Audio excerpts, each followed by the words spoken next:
Welcome to Penrose Learning, where we make understanding easy. You already have the essentials: Vscode, Docker, and the remote containers extension. First, open your project folder, then use the command palette to add dev container configuration files. Pick a base image or select to create a Docker file so the environment is defined.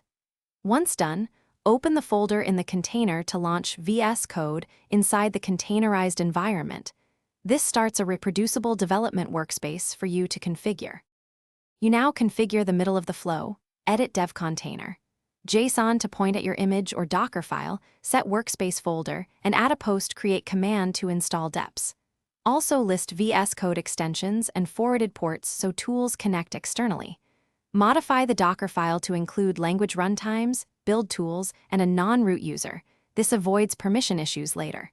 Make sure to mount source code appropriately. When configured, rebuild so the container reflects these. You finish by rebuilding the container and running your test suite and linters to validate the environment. Once everything passes, commit the dev container directory so others get the same setup.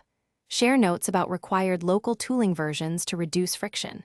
If something goes wrong, inspect the remote containers output and Docker daemon. Common issues are stopped Docker, bind mount permission errors, or missing build args. Restart Docker, adjust mounts or permissions, then rebuild to resolve most problems. Thanks for watching. If this was helpful, leave a like and consider subscribing. See you next time.